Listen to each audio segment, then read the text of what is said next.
better right. Oh, I'm going to slam. I'm going to jam. I'm going to moonwalk. I'm going to dance. I'm going to dunk on Jordan. Oh, I'm going to dunk on Shaquille O'Neal. Oh, get your dick off my shoulder, Shaquille, you tall bastard. I'm down here like Isaiah Thomas. I'm juking. I'm moving. I broke your ankles, but you broke my shoulder with your goddamn gargantuan penis, Shaquille O'Neal. I'm not going to eat your gummies. I ain't going to wear your shoes, you son of a bitch. I heard you like cream pie, so I do too. Woo! Nature boy.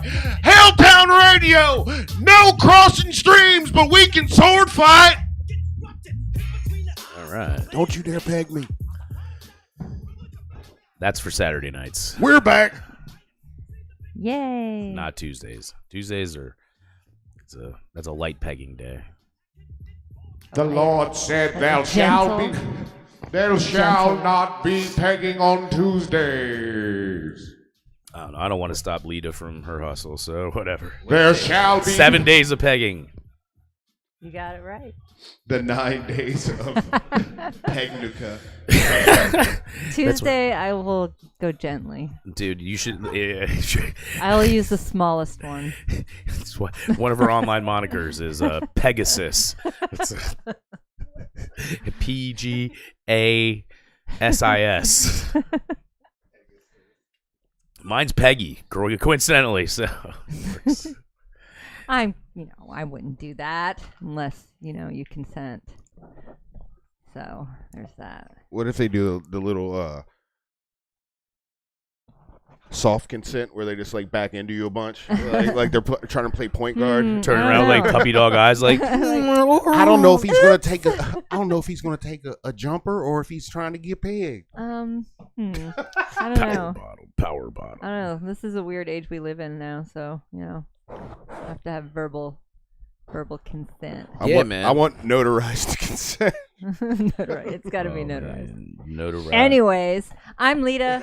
I do art stuff, and I'm also here on the show. I will talk a little bit more about my art stuff, and I have some upcoming remake horror movies to talk about later on, but I digress. Yo, I'm Chris Kenworthy, sometimes known as the Lederhosen of the Helltown radio program. I don't know what that means, but here to do the thing that I do with my friends on Tuesday night, and it's super fun. And then we bring in some other weirdo from around to tell us their weird story. And this week's weirdo that we have with us is probably, man, it was cool, man. We have a common thread in that we both have experience in the culinary arts. He's going through current chefdom. I've gone through my chefdom. And my chef sub as well, but sub dom, yeah. But this guy here is, I always found Allan to be very interesting because I knew him for months before I knew that he had any connection to the kitchen. And I always wondered what the common, I was like, this guy's just like me, man.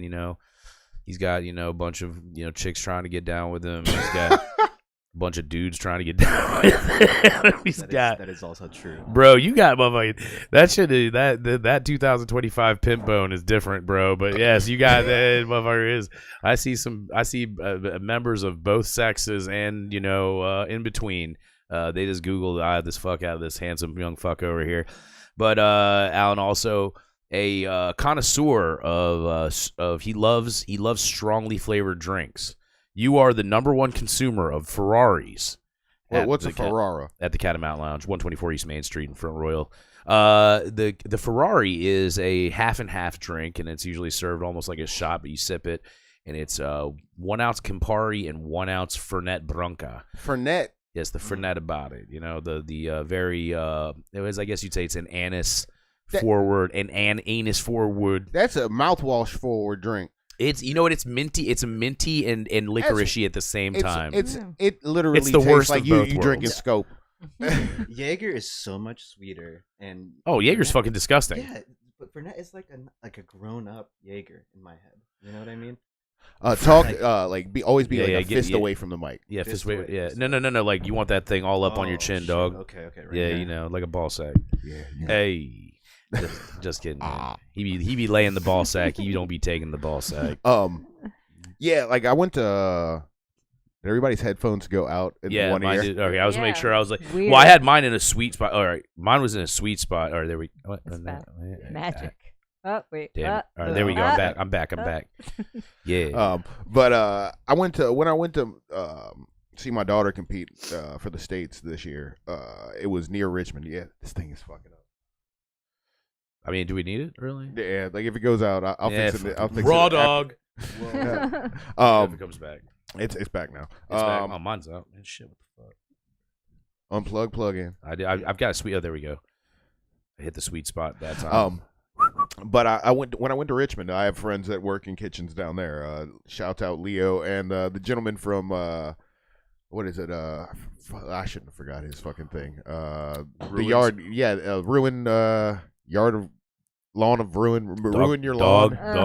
Dog. Fuck yeah! No, stop. Dog. Don't. I will literally fucking strangle you. With this thing, with There's this a word. thing. There's one word that you can. There's actually two words you cannot say on. I cannot Well, one deal person with in here can say it. There's two words in here that we're not Yeah, supposed to say. yeah, together. They go together. Anyway, somebody from Richmond. I've known him since he was probably like 6. Jesse Jane. Came up here and Jesse got super hammered, and about halfway through the show he was very interesting, talking about urban yarding, basically like retaking your lawn for nature instead of having a lawn. And also rooftop. Yeah, rooftop, everything. So he basically made it through the show, like did pretty good, and then we got to the second half where we were just shooting the shit, and he got so fucking drunk he just started saying the same word over and over again. And Well, it's his. That's his No, call just- tag. It's like his tag. It's his tag in Richmond. I've seen it in Richmond at a few places where he has written this in paint marker Oh, on my stuff. So fucking God. I know, and I have seen it since. And my buddy was like, we were at I was down there with my homie DJ Billy Crystalfingers, who will be performing live July 12th at the Catamount Lounge, 124 East Main Street in front of Royal. And it was we were sitting there, and he's like, "Yeah, I see the word," and I was like, dude, and I explained to him, like, dog, I was like, I know this person. This person was on my podcast, like, and he's like, that's just like, yo, I don't get it. And Yeah, I was like, we nobody did- gets it. That's the No. thing. Like, it's odd. it was Yeah. the digression. That was probably one of, like, I think it was one of my least favorite shows for the ending of it. It was one of my favorite shows we did because, like, it was like so hyper informative, and it was like just such like. It's like it was like the on The Simpsons, the episode where Barney, they show the digression of Barney. Yeah. And it was like right before our very eyes, and this Yeah. guy, he comes up, he's like, "Oh yeah, you have to replace native species that have been displaced because of construction, and this is how you do it. You make these clay balls, and you put the seeds in there, and then you throw them out your car window, and like this is how you grow shit on your roof, and this is how you collect rain, and you got to watch for this, you got to do this, and this plant works here, and this plant works here." And it was fucking awesome. And then, well, there was also bad influence. By the point he got super drunk, another person we know named B More, old Polaroid, was fucking was over here laying on the motherfucking floor. I was like, "Are you fucking kidding me?" Because I used to sit where Chris sits with the computer, and I could see it the whole time. I just saw like his head, and then slowly he was just laying on the floor, asleep, face down on the linoleum. Yes, it was a very no effects moment at that point. Yeah. I mean, it really brought that song to life. Yeah, absolutely. I was more Cokie the Clown. Are you familiar with no effects? Yeah. Okay. I don't listen, man. We have to. There is a generational gap here. I want to make sure you were. How old are you? 24, man. 24. Dude, literally, I think. Do you have? How old's your oldest? 20. I don't want. She's gonna be 28. Oh wow. Okay. See, well, mine's gonna be Yeah. 23 this year. So, dude, two things that are possible. Well, actually, genetically speaking, no. He could not be my kid. This would be definitely like there would have to be a lot of really, really recessive alleles for that one. But you could possibly he could show up at my house one day with my daughter and be like, "Hey, what's up, dog?" And I'd be like, "You're brown enough." So. Oh, dude, Sorry, George. Oh, fuck that. I don't know. Miscegenation. Let's go. Team mixed. Yeah. Are you're mixed? I am Okay. half and half. like a nice cappuccino, you know. Okay. like- I didn't know if you were just like really Italian or like he's like that strong end of Italian. I get a lot of things, you know, Arab, like Palestinian, you know, that's a good one right now. It's hot. Yeah. Yo, it's You know, hot. Palestine's hot right pretty now. cool. Literally. The So thing, what other you got? Mexican, you know, Hispanic, Dominican, but it's half and half. What's your go-to? What's my go-to? What's your go-to? You like you ever have one that like you like lie to people about, or you're like, yeah, because like, I mean, if I like, I'm definitively white as fuck. Like, there's no. I wish I could play the Steven Seagal roulette like YouTube can. Where I would just change it up. People be like, oh, so what are you? I'd be like, yo, I'm Inuit. You know, like, dude, when he started doing reggae, that's the best part. It's not a bad song. It's not a bad song. But you know who's singing it? Him and his hat triangle that he wears. Are you familiar with Steven Seagal? I know who Steven Seagal is. Okay. Are you familiar with his reggae career? No, not at all. Not at all. You don't want I ain't gonna do bet it. with you if you're gonna start diving after him. I guarantee you. That wasn't Is him. But I guarantee. I was about to say, like, yo, man, that was the Justin Cajun- Wilson, but I thought it was fun to play there. Oh, dude, you know what's so awesome? I already have this queued up. Okay, you already. Well, yeah, because it was. I think the last time. Was it the last time we did the show? We talked about it, and we had to listen to it because it's so fantastic that Steven Seagal, he's an action star, sheriff, consultant to Putin.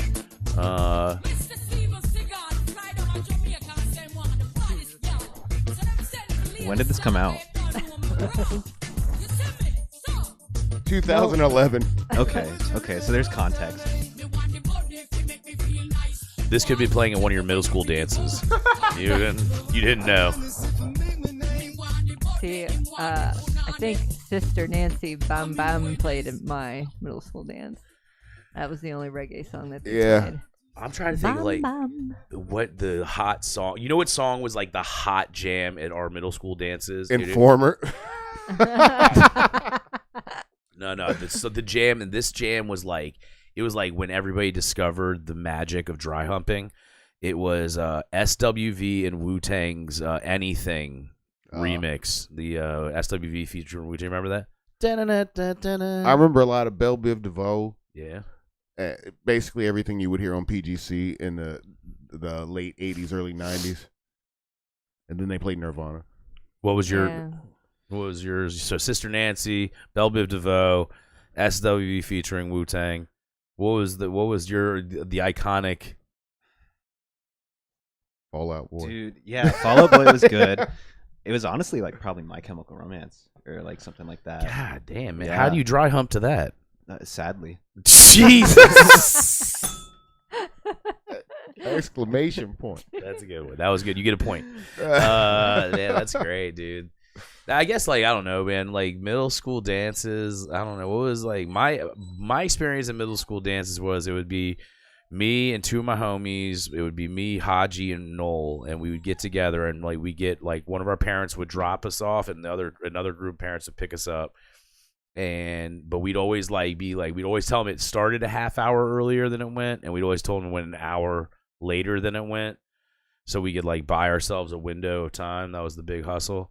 We'd like 30 minutes before, and then we'd go like scramble behind some sort of weird structure and like make a tinfoil like bowl and like puff some like oregano or wherever it was we were smoking back then. Like, I mean, it was weed, but it was like ain't weed. Not like there's good weed you kids got these We're days. spoiled, dude. Yeah, I didn't. You're right. I You- didn't have any like experience with dances. I was like I was in the goth kind of antisocial clique, so we didn't go to dances.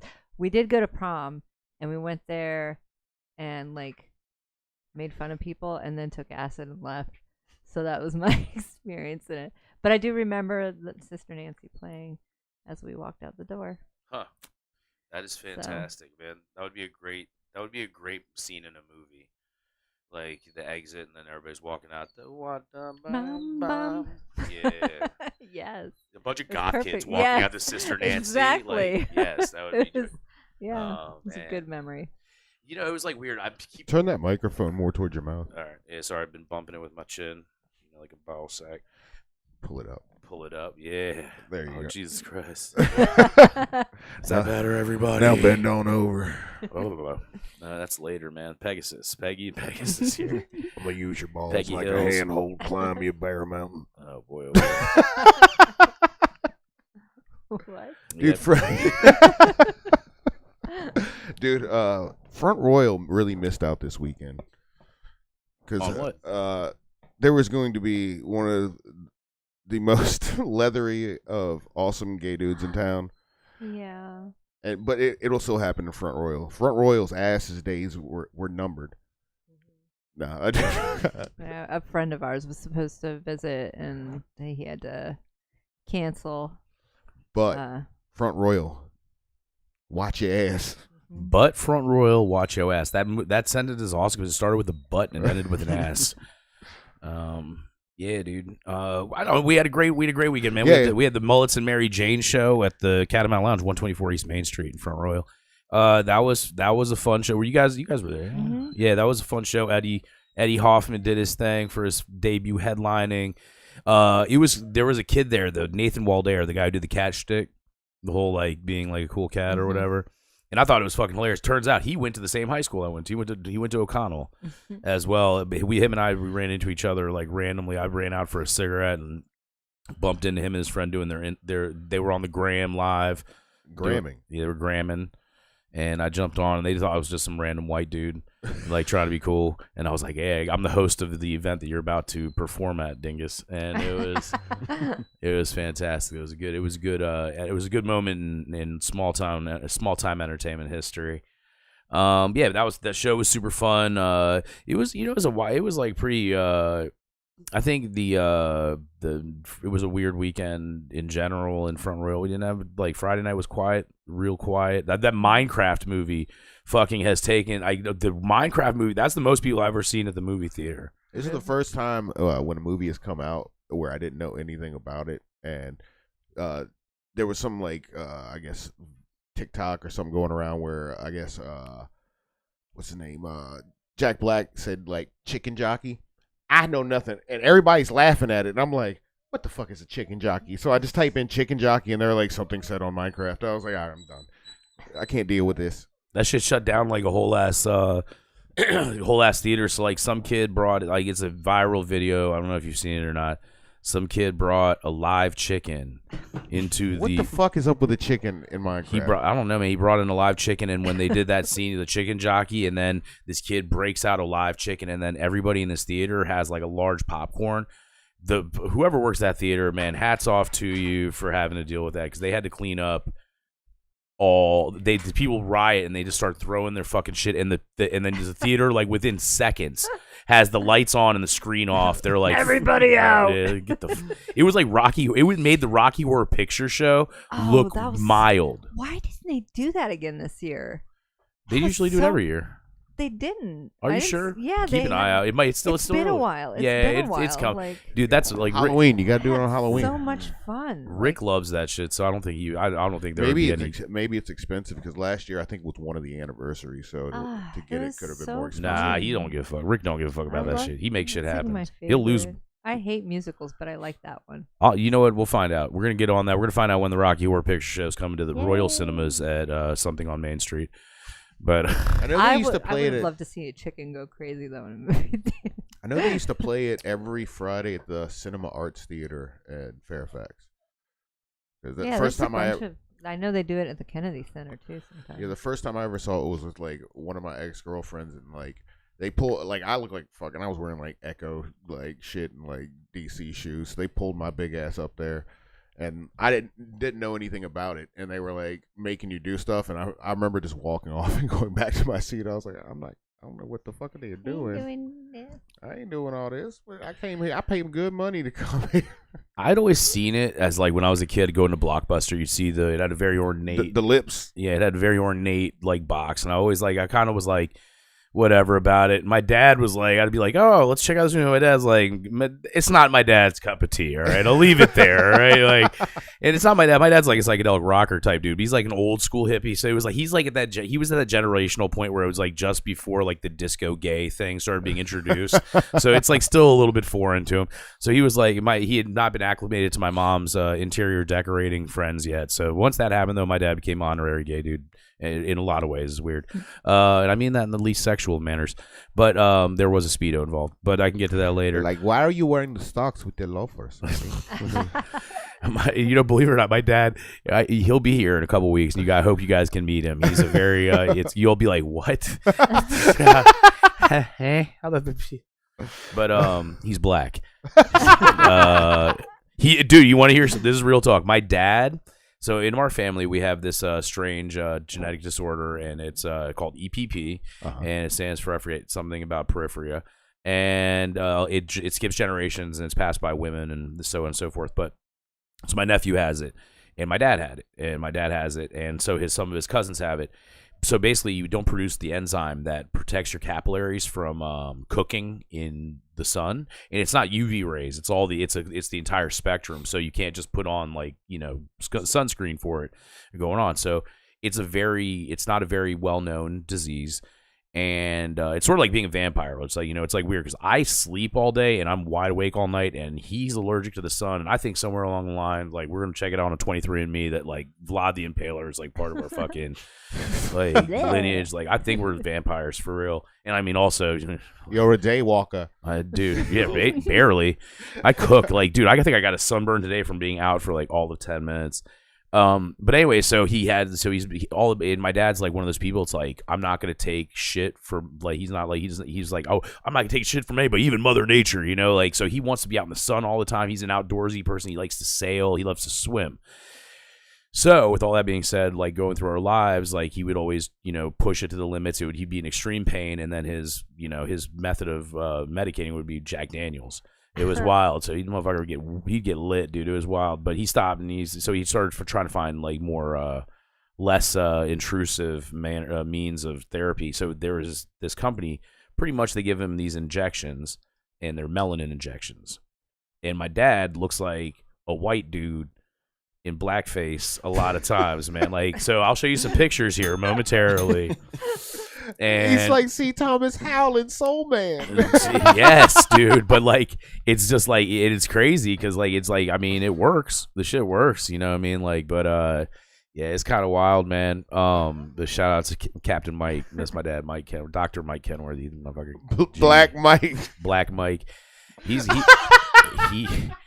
Oh man, but yeah. So it was so he had that. So he is actually looks like a soul brother, and like, I don't know, man. I'm gonna leave that there. But he's got your skin color. Like, he looks like he has, like, we have same facial features, but he has your skin color. So if you can imagine what that would look like.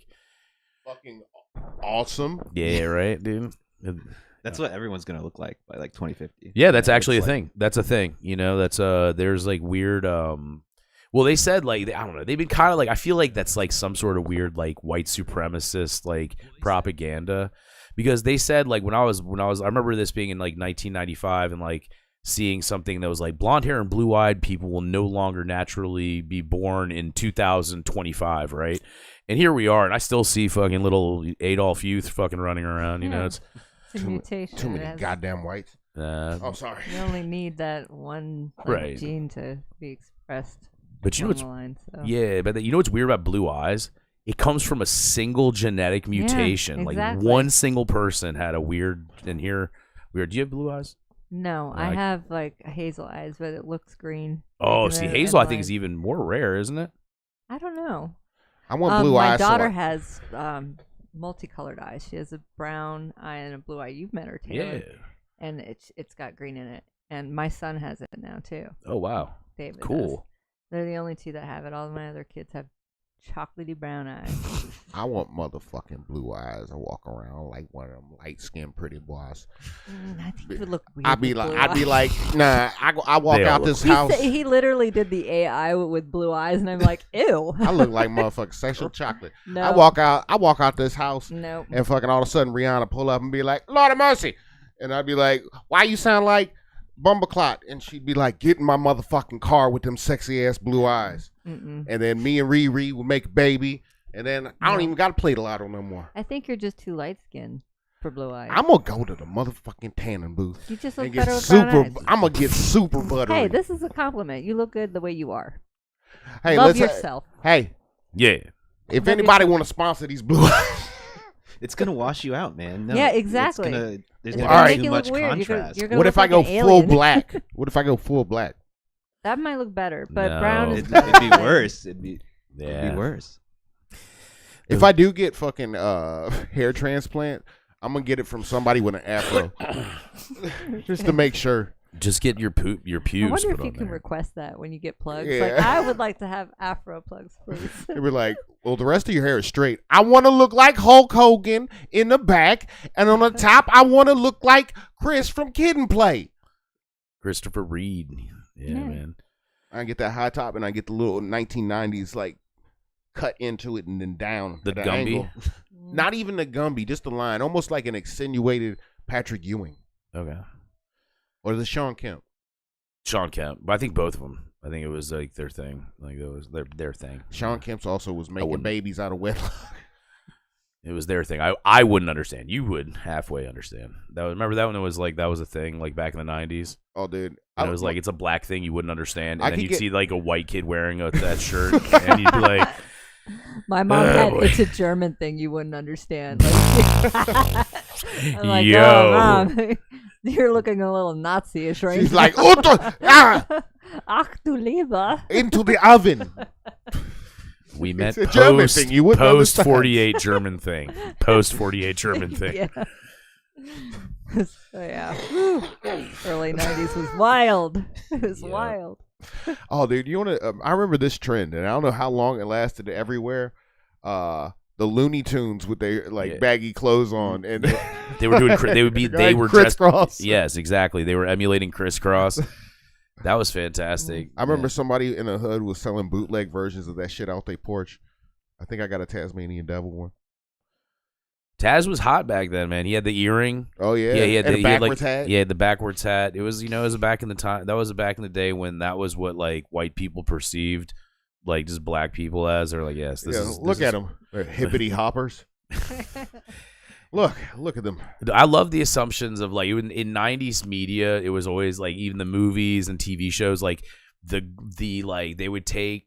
You could tell when it was written by not a person of color, and they would like Oh, dude. and they would try to demonstrate like inner city life or whatever like on camera, and it was just like back then, you know, me being a suburban white kid, I didn't know any better. I was like, oh, this is what's happening, and now you look back on it being more informed, you're like, how in the fuck did anybody greenlight any of You know who's this? the worst offender?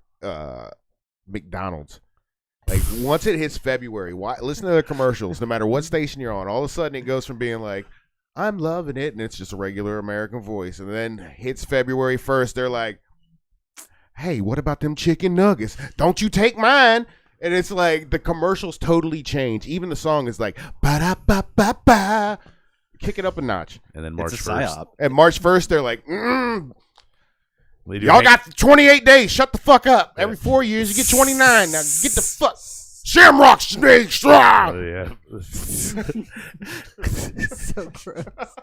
Yeah, mint Those ice are, cream. like, gross. I like mint ice Bleh. cream. No. I got one No. one No. time. It's like- It's ice cream. It's Toothpaste. toothpaste Yeah, ice cream. thank you. It's toothpaste. Yeah, It's dude. Would I literally like frozen to eat tooth- toothpaste? Does that I- make me weird? I had never gotten one, and I was in like, I think I had my daughter with me, and I fucking I- got one, and we both were like, "This is disgusting." I might have fucking just threw it in Uh. the trash can before leaving the parking lot. I personally I do like mint ice cream. I love Andes, the little chocolates that used to be. What are you born in 1932? Dude, those the Andes candies, the chocolate with the thin chocolate layer, then the thin mint layer, and then the thin chocolate layer. They used to give out at restaurants, and when they did, they'd give it to you with the check, and that was like Olive Garden. that was like that was the pre-Viennetta. The pre-Viennetta, the precursor of Viennetta was the Andes chocolate. That's how that was height of luxury at a restaurant when you got that. I got remember the after hours that had the Yes. cream? Yeah. Yeah, also, I think you can order them online, but you can't just buy them in any store around here. I'm not into that stuff now though. It's like chocolate and it just it's like eating a chocolate bar with toothpaste all over it. I can't do it anymore. Well, and for that reason, when back in the days when I was working in the kitchen as a chef and I had to come up with dessert ideas or whatever, which pastry was never really my fucking thing. I mean, I'm good at it, but I don't like it. I'd always stay away from mint. So speaking of the back of the house, Steve, I did a thing where I did the first time, or one of the few times in life, I should say, where it's okay to go from back to front. Was my career. I'm now going from the back of the house. I was a chef for 22 years and now working as a bartender in the front of the house because I can't get all the way out of the restaurant business. Blood in, blood out. Never land shit. Allan is a young upcoming chef who, like I said, has reminded me a lot of myself. Allan hooked me up yesterday with this caviar key. I have now on my keychain just in case I'm out and about. You never know when you're in the trenches of the streets and some brother can come out and be like, yo, man, I got this caviar. Y'all trying to spread on some Bellinis? And then, nobody's got a caviar key. Bam, I'm going to be up. I'll be like, yo, I'm in the club. But Allan hooked me up with that. Allan, how long you been cooking for, man? Dude, professionally, 8 years. 8 years at 26. Wow, so you started, right out the gate from high school? Yeah. What was your first chef gig? What was your first cook gig? Let's start there, man. Dude, where did you do? Did you dishwashing? No, I just got straight into the kitchen. I did if you want to count, I did some catering and shit for the culinary arts program at high school. If you want to count that, we got paid, so it kind of counts. No, because this one time I took on a restaurant. It was at the when I went over to the Monument and they had Ellie's. I had this group of kids that were they thought that they knew everything because they did culinary, whatever the culinary program was at their high school. And the girl who they gave me as a sous chef, she was the worst, the single worst person I've ever seen in the kitchen. She told me the first day, she was like, so there's nothing that you can tell me that I don't already know because I learned everything I could learn from my instructors in my culinary arts program at Sharando High School. And I was like, yeah, right. And I was like, oh, young lady. I told her, I was like, that's not a very good attitude to have, And so, anyway, so 8 years. So you started off. Dude, yeah, little hole in the wall grills and stuff. Corporate kitchens. Shout out Chili's, fucking. So you know how to make the baby back ribs. I do. Triple dippers, man. Everyone loves them. 2 triple dippers, man. Last time I had triple dipper, I ended up naked on top of a light pole post, and that's a PCP joke, everybody. She got it. I got it. It's because we smoked dippers together, but whatever. Oh, dude. Have you ever smoked only one time. Yo, have you ever smoked a dipper? Hey, all right, so let me get the definition straight. Clue me in. So back in the day, there's multiple ways of getting it. But a dipper typically was it's PCP cigarette. You take a Newport most of the time. No, Nat Sherman was the preferred. Yeah. I always just got them on Newports. All right, well, yeah. No, but that's why they call them liquid Sherman PCP. You dilute it in Gatorade. Oh shit! No, y'all going? It's a new generation, new science. We have. I know I got I never got PCP, but somebody would always come back. You'd send somebody off on a drug adventure and be like, yo, get a sheet of acid or a 10-pack or whatever you can get in that vein. And then one time somebody came back with I got 5 hits of acid and 5 dippers. And be like, what? Why do we dippers? All right, I guess we smoking dippers. So we smoke one. And I remember vividly, it was 5 people smoked this one dipper. And we pass it around, and then I'm leaning back like this. And then I noticed one of my friends is doing the same thing. And I look over and I'm like, what the fuck are we leaning on? And he was like, what the fuck are we leaning on? Like, yeah, so I can understand how somebody could punch a rock. Like, you could, like, it felt like literally felt like I would, if somebody would have told me there's nothing behind you, or I just pulled that out from under you, I would have, like, fuck that shit. I'm never fucking doing that ever again. Actually, I did it one more time after that, but it was like when the people give you boat, they're like, somebody gave us aluminum foil, and I thought it was reefer at first, but they put it in the joint, and it was definitely not reefer because it tasted like yellow Shock Tarts when you pulled on it. Yeah. Yeah, dude, I only had, I don't know, man. Glad I did shit when I was young, man, because if I was in my mid-20s doing that shit, it would have been terrible. I Dude, probably would have died, I think. did you ever try it? What? PCP? Yeah, I have. Yeah, she's like, yeah, dude, what do you think this is powering the show right now? I'd be asleep, bitch. I only did it that one time, and it was enough to be like, yeah, I'm never doing that again. Yeah, some of them are like that. Yeah. I Ketamine is one of those too. I took it to the limit on it. Push it to the limit. No thanks. I remember one time, one of my friends and me, I think we got a vial of acid, and somebody was like, "You want ketamine? We got a whole vial." And I didn't know anything about the shit. And it comes in like a vial. It looks like you put a hypodermic needle in. And so the dude was like, just break off the top and then put it on a mirror and then dry it with a hair dryer and scrape up, and then you can snort it. And so like it's this process. So like we're doing this shit. So like we didn't have to work that day, me and the guy that got it, and we went over to one of our other friends that was a senior in high school, and we were like, "Yo, what are you doing?" We got a hair dryer and a mirror. And his parents had already left for work, and he's like, "What are you guys doing?" We got a vial of K. He's like, "I'm not going to school." Man, that sounds like my manscaping procedure, you know? Like, that shit was pretty fucking like the blowout. It's the only drug where I've ever laid face down in the same room with somebody and be like, "Yo, are we dead?" Don't do that, kids. That's a K-hole. The only no drugs here on the Helltown radio. We oh, dude, don't you got to do that shit when you're young, because if anybody's doing K in their mid 40s, I'd be like, bro. Any of you high schoolers out there listening, PSA, this is the time to not do drugs. Just kidding. Right. No, college. Well, I think that's, you know, especially relative. I mean, dude, in the restaurant business, like, it's notorious, you know, for people being on drugs. Oh yeah.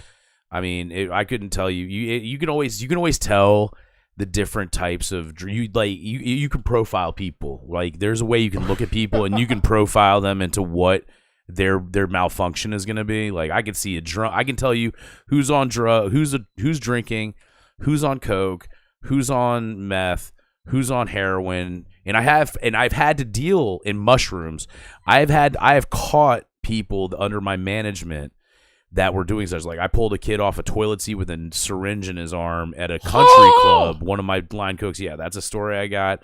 The amount of cocaine I've seen used. But the thing about cocaine in the kitchen is I don't care if some people do coke in the kitchen, because that's when it's like that's performance enhancing. Mm-hmm. You know, that's fine. Like heroin and mushrooms, no. Like, you can put your hand in a fryer. The best was I was working at this place, and I'm going to leave this is going to be one of those nameless ones just because there are people in the studio audience listening that probably I have some involvement with. But one day, like, one of the cooks comes up to me, and this person says to me, "Oh my God, so-and-so, John Doe and Jimmy Doe are shrooming their balls off." And and I'm like, and so the thing is, so at this operation, we had multiple kitchens in. And I was like, oh my God. I was like, fuck. And I was like, I had seen them earlier and I thought something was up. Like, you know what it was, but it was like plausible deniability. Listen, dude, I don't know if you heard or not. You can see being an authority figure. That's not why I was a chef. It was not, you know, it had nothing to do with that. I just happened to make my way up that level, up the ladder or whatever. But man, so I had to go talk to these dudes that were on mushrooms. And this is the best part about it. All right. I'm going to make this sweet because I want to get back to you. I'm like, yo, y'all, are you guys on mushrooms right now? And I'm sitting there with the corporate director of operations standing next to me. He's cool, but he acts not cool to everybody else. I'm the only one that knows he's all right. Like, this isn't going to be an issue. Because he's telling me on the way there, he's like, why are we even dealing with this? He's like, just like, well, let's just act like it's not happening. He's like, if they don't hurt themselves, we'll be just fucking fine. And I was like, all right, whatever. And I have to go investigate, because if this other cook sees me not investigating, that's going to be a whole ass thing. So I go and I'm like, hey, so-and-so says that you boys are on mushrooms. And you know what both of them say? It was the funniest fucking thing. They knew, like, somehow the universe had warned them prior, so I guess they had gotten their story together. And they're both like, well, no, we're not at all. Who would do that? That's absolutely absurd. We'd never do anything like that. And I was like, and they were like, we were just testing her trust level. We wanted to see how trustworthy she was. So we told her that to see if she would go tell on us. And point blank, I was like, do you know who says shit like that? It's like people on mushrooms, all right? Like, that is some mushroom logic right there. And everybody starts cracking up. And they're like, and like director of operations, dude, he's just like, all right. He's like, they're obviously fine. And I was like, they're obviously fine. And we walked away, nodding. And we were like, and then we walked off, and like both of us just cracking up. I was like, did that motherfucker just say they were testing her level of trustworthy? And it was probably one of my favorite moments. And aside from the time that this dude told me he got hit by a bus, and that's why he no call no showed once. That was one of the top two interactions I had with another adult, is like in that manager-employee level thing, which you're like, in the back of my head the whole time, like, this fucking sucks. Like, I just want to sit here and make fun of you about this. I don't want to have to reprimand you about shit. But you're about to learn all about this because you're making ways up the ladder. So Chili's is one of your accolades. What's another one? Tell us one of the mom and pop places. Let's promote some people. Let's see. Sweet Rue, dude. Sweet Rue, where's that? That's out in Culpeper County, man. Okay. Yeah. Shout out Chef Renee, dude. Chef Renee. Yeah. They were doing some cool, like, Middle Eastern, Pakistani stuff. Yeah. Good shit. Marinated lamb, rice, all that fun stuff. Lita's a great cook as well, and she loves food, and she is a big. So I can see how excited she is right now. Look at that. See, then when the cheeks turn red like that, that means I love food. Who doesn't? Especially now. There are psychopaths that don't like food, dude. How are they alive? How can you they just eat to live. There are people that like straight, like, there is zero interest in food as like sustenance, or it's food as sustenance, not as entertainment. Yeah. Eat to live, not live to eat. Yeah. I feel like that's almost an eating disorder. It is. It's 100%. It is what to eat. But I till guess you die. It kind of works for some people. It's kind of works. You know what? To be real, it's like the one of the downsides that I've discovered about the two downsides I've discovered about Ozempic is that, number one, it's like when on it, my interest in food is like whatever, dude. Like, I don't care about shit because you're just like not interested. And number two, it gives you fart burps. Ew. But yeah, dude, things they don't tell you about. Noodle mouth. They call it whatever, a slow dumping or whatever. It's like, so you have food in your stomach that stays there longer than normal. How embarrassing. It is. So I was doing trivia one night, and I had a case of the fart burps, and so every time I had to burp, I'd be like, and it's like it just to be gross as fuck. But I want everybody to understand that this Ozempic craze is not as advertised. Okay, it is not fucking just you inject yourself in and everything's fucking hunky dory. Yeah. It hurts, you feel weird, and you get fart burps. All right, and you don't want food anymore or alcohol. That it will help with that. Like that, I will say the positive side of that of no cravings is it's made like not drinking pretty fucking easy. But anyways. So Kelly and I, one morning, I wake up and I burp, and I'm like, God, I was like, fucking tasted like hard-boiled eggs, right? And then all of a sudden, Kelly, who's like 10 feet away from me, is like, oh my God, what is that smell? Did you just fart? And I was like, no, I didn't. I was like, no, I burped. And she was like, that was a burp. And like the thing is about these things is because it doesn't like it's going like a quick shot. It's like, it's like when they put a fucking straight pipe on a truck, makes it more fast. And all that shit was blowing out much more emissions. Yeah, same thing on that motherfucker. Because this way is a lot shorter than this way. And so you burp it out, and it's like concentrated like fart juices. Oh, and dude, like, you're like a fucking garbage pail kid. Yes, it's like whatever they like, like something like cow patty Chris or something, cow patty mouth Chris or some shit. That's awful. Oh my God, dude! I cannot believe this is number one. And then number two, shit. Baphomet's trying to get out there for you. Yeah, but so anyways, that's like the things they don't tell you about it And I forget what we were talking about before that, but but you work at Sweet Roo, Chili's. Be back. You were at keep going, man. Tell Dude, I mean, most like recently, Blue Rock. Blue Rock, yeah. That's really nice. Yeah. That's where I spent most of my time as of late. Great stuff, dude. Like, shout out. And now you're at Barrel Oak Winery, dude. Yeah, Barrel Oak Barrel. Winery. So what is your title at the Barrel Oak Winery, sir? Culinary lead. Culinary lead. Yeah. Why don't they call you fucking? Why don't they give you that? Why don't they let you be that? Why are they not chef? Why is there no chef title on that? Dude, because red tape, man. It's we have farm licensing, right? So we're trying to transition whack. to We're figuring it out. We're gonna figure it out. It's gonna be That's great. so fucking wild, man. I know. It's a trip, dude. It's a trip. Man, I will tell you, to be honest, there is something that I think of. I always call it the curse of the sous chef. And it's whenever, and I've been a victim of it, or not a victim of it. I've been party to it, I should say. Is that you get the title the first time somebody's like, you are now, when you have graduated from that cook to chef level. It does something, man. Like, you just get that fucking, like, weird, like, megalomaniac fucking just, I'm better than everybody, nose in the air shit, and it'll fuck you up for a couple months, and then you have to, like, you gotta rein it in, and bring it in. But so maybe it's a good thing. Maybe Is it like as soon as you get that title and somebody calls you by your name, you're like, it's Chef Chris? Yes. Oh my God, dude. When I was young, I remember my first sous chef title. I was 23 years old. I was young, or 23, 24, something like that. I was like, yo, I need business cards. I was like, I need all this shit. I was fucking giving out business cards like I was fucking Steve Jobs and shit. Like, it was fucking, I thought I was like, dude, but I will say this, though. Will say this, in DC, and actually out here, too, I'm sure. You get chef groupies. Have you had your share of? You got any chef groupies underneath your wing? Have you got? Let me ask you a question, man. Have you ever been in a position where you were engaged with with a young lady, and you're like, what the fuck? How is this happening? And then you realize, oh my gosh, she's like, it's because I'm a chef. Oh yeah. That's the only thing I can do. That's a big draw. That's my whole marriage. Yeah, it's my sir. whole. It's the whole point.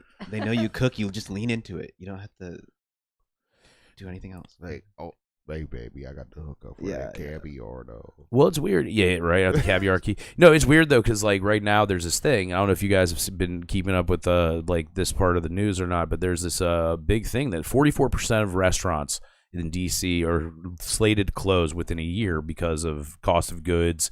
And because of increasing rent and insurance rates, right?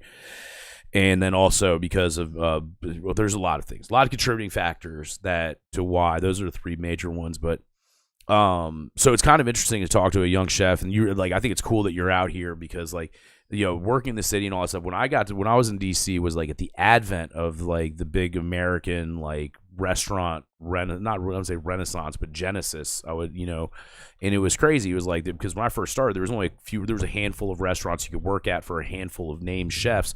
So this is when it was highly competitive. It was very cliquey. It was like there was times where you'd be like, oh, you work at that restaurant. I'm like, yeah, and like, well, I'm over here. So what are the names? Because I the only one I know is probably from like a radio thing, like Spike Mendelsohn. Spike Mendelsohn. He came in. So Spike.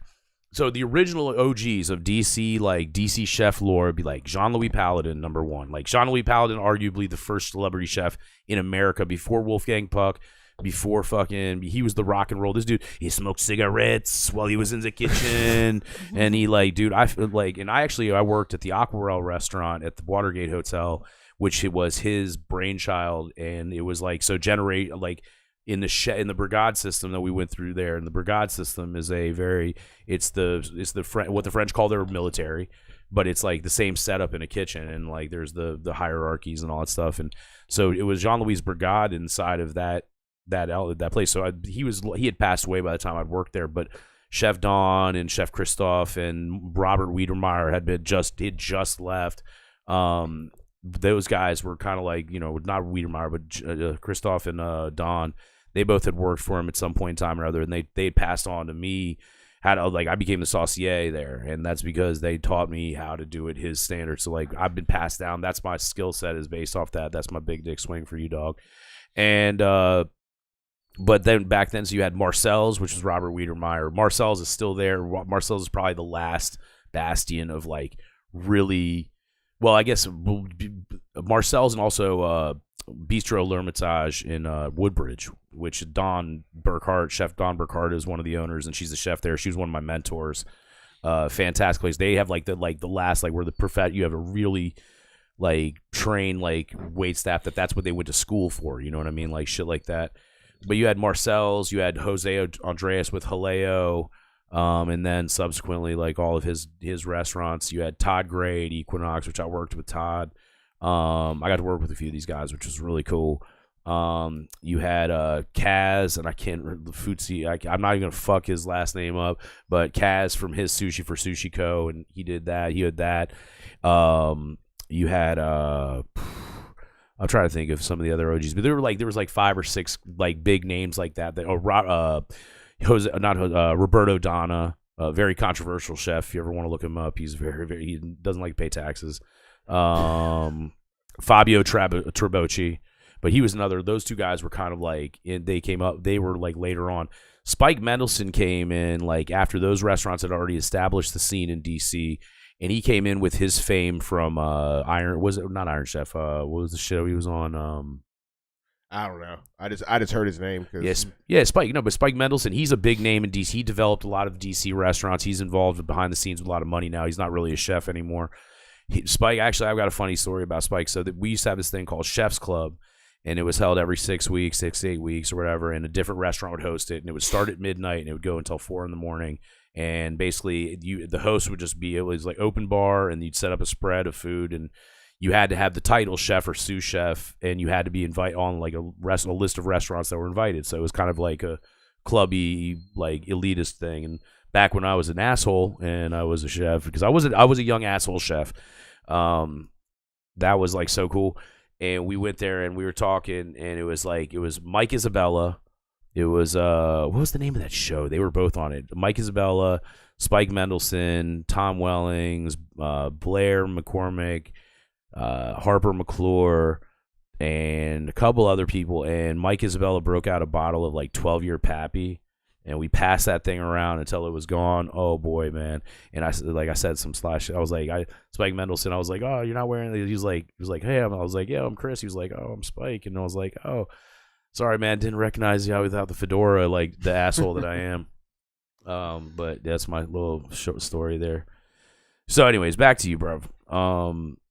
You like to cook? Do you? You love to cook? Do you? So, what do you guys like? What style? What are you guys doing over at Barrel? Are you allowed to talk about some of the stuff that you're doing at Barrel? It's still in development, So we're refining. We got like a killer wine program. A couple award winners.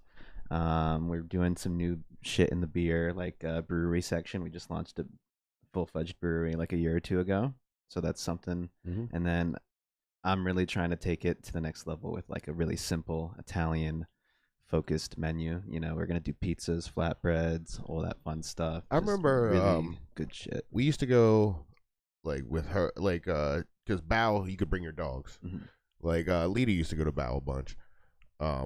And they had pizza there. I remember it was like a brick oven, but it looked like it was a truck doing it. So you guys gonna build like a big oven? Dude, yeah, we got like a couple deck ovens right now. You can fit like 9 whole sheet trays in them. They're ripping hot, like up to 938. Like they're nice. We're definitely gonna make 900 degrees. Yeah, they're fucking good. You blasting, yeah, dude.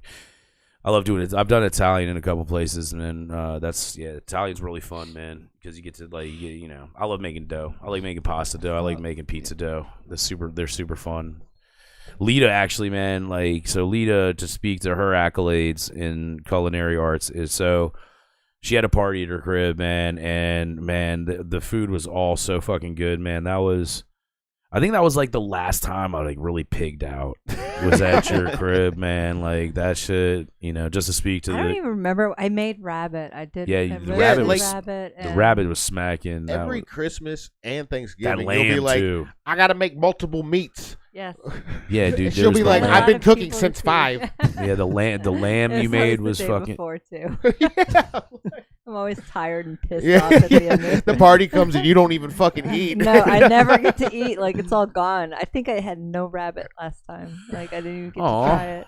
I know. It was very upsetting because those are fucking Man, what was the shit? Your kids ate all of something before we got there, man. I was Oh, a little yeah. bit, I was a little Yeah, I was a little bit what salty was about it? I it. Was the don't sausages, I think. Was it the sausage stuff? It was something. Yeah, it was some It was like some- appetizer yeah, thing. and they ate all of it. yeah. And annihilated that shit. I was like, where did they all go? We're hungry. Oh, it was the fucking pigs in blankets. Yeah. Man, you did those. What was the potatoes? It was the mashed potatoes. Twice baked yeah. potatoes. They're whipped and then you put them back and you Classic. You know, Yeah, she did some. put them in the broiler and let them brown on the top. Oh man, that shit was banging. There was some other shit too, man. That and it all culminated Yeah. with the Viennetta. Yes. Yes. Yes, it was good. Are you familiar with Viennetta? No. There's What still kind of one. Sophistication. There is still one in the freezer at the Catamount Lounge from the party, from your birthday party. Oh my god. Yeah, we still have one there. So next time that we're all there together, Alan, we're going to break into the Viennetta. So Viennetta was you bring it up, please. It was an ice cream novelty, if you will. It was a cake, but inside of the cake, it's like a millefeuille. You know what that is? I think so. Bro, I busted your balls about this in trivia the other fucking the night. 1,000 layers. 1,000 Yes, layers. the Yes. boy- He did not get millefeuille I didn't. right. I did it. And I was drunk. I'm sorry. and I'll show you, man. Give me a roll. Somebody give me a wet know. paper. Give me a wet towel. I'm gonna have to show them like how I got taught. All right. But it's a millefeuille in the middle of like thin chocolate. It's like chocolate, and then it's like, I wouldn't say soft serve, but it's a whipped ice cream, and they form it into a cake. So back in the 80s and 90s when it came out, the commercial advertised it like with people all like in ties and here we go. Just check this out for a second. Spectacular new ice cream dessert. Oh shit. And it crunches like a bitch when you cut it. Deliciously rich ice cream. Look at that in a fucking martini glass. That was unheard of at the time. Chocolatey layers. Viennetta could leave you with one. Fuck, it looks small good. problem. Oh yeah, dude. It looks good. Bro, it's beyond good. It's fucking amazing. The But height back, of sophistication. Yeah. yeah, when you're 11 years old and you see that son of a bitch come on TV, you were like, yo, that and some Grey Poupon, yo, man, and you were like, yo, you were upper crust of society. Maybe a clearly Canadian on the side. Ooh, no. What was there was another one though. Clearly Canadian, and there was what was the other? What was the one with the lizards on it? Gecko? Sobe. Sobe. Yeah, Sobe. So I like the Sobe shit because they were like they made all this crazy merch that they just like would give away that were actually really good quality. Like their longboards they gave away. Like I was in college and they were just like out on the like campus. They were like, you want to win a longboard? And I was like, I don't even I skateboard, but I don't want a little gay longboard. And then like I was like, fuck it, and I ended up giving me one, and I like gave it to my roommate, and he was like, dude, this thing's like the best fucking thing ever, dude. Like it was badass, man. That thing was a cool longboard. So like cooking wise, like your day, what time's your day start at, man? Dude, right now it's like 9. 9, and then what Yeah. time are you getting done? Probably like 8. 9 So to it's 8? not. It's good hours right now. You know. You 5 or 6 days a week. 5 right now. 6 if it's needed. You know. Have they tricked you into salary yet? Yeah. That's a restaurant, evil restaurateur laugh. Have you ever been on salary, leader? Say again? Have you ever been on salary?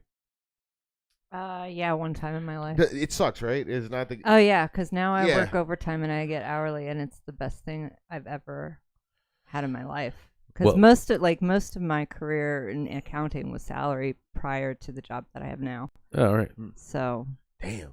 That's it. Well, they Yeah. tell you, yeah. But in the restaurant business, one of the oldest tricks in the book, the title and salary. If you want to get somebody to work 50 plus hours a week, but you only want to pay them for 40, best thing you can do is take a kid who's trying to be an up and comer and be like, hey, you're now a manager and you make a salary. Mhm. You're all grown up. You're part of the club. Welcome. And then you're like, yeah, I made it. And then it's fucking the gross reality comes crashing down on you in hour 72 of your 6-day work week. And you're like, I hate Well, everybody. What perks come with salary other than for them?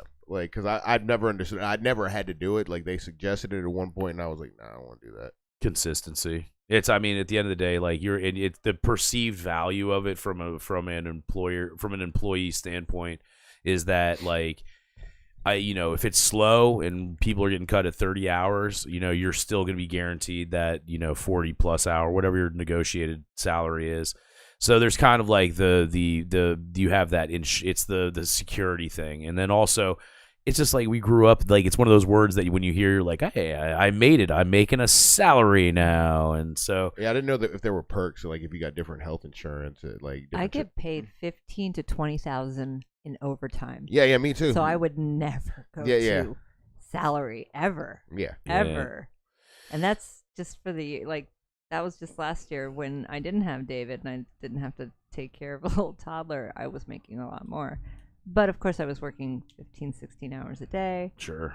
So it was just as easy just to get up and walk to my computer, especially when COVID happened and they transitioned to work from home permanently. So, yeah, of course I'm not doing anything else. I'm watching TV. I'm watching Netflix. Of course I'll sit here and account and make some money, you know? Well, in the restaurant business, let me tell you, it was funny. The Department of Labor must have not given a goddamn about the fucking restaurant business until like 5 years ago. Because I swear, like the shit, the sorcery I saw as I can tell you, I worked at this place in Georgetown. There were articles in the Washington Post about these motherfuckers, and we would go like a month without this dude paying the whole staff. But everybody was there because it was a fucking shishi restaurant. We're talking about a very high class restaurant on M Street in Georgetown. And I was the sous chef there, and I had to deal with we would lose cooks all the time because they'd be like, yo, if I'm not after 2 weeks I'm not getting paid, they'd be like, fuck it. But there used to be a time where restaurateurs would straight up stop paying their employees and just go and just do it. Like these motherfuckers, let me tell you, these motherfuckers would go to Costa Rica for the weekend, but then they wouldn't pay their fucking staff for a month, and it was the fucking most wild shit ever. I mean, there were times where it got rough. Anybody ever got their ass beat? Close a couple times, man. It was a wild thing. I'm not gonna on our show talk about it, but I'll tell you guys where to look up the stories and these names of the people on there. But it is fucking absolute some of the craziest shit that I've ever seen. People just being oh yeah, you'd go, they'd give you a paycheck, and then you'd go to deposit, and the bank would laugh at you. They'd be like, dude, where'd you get this bouncer?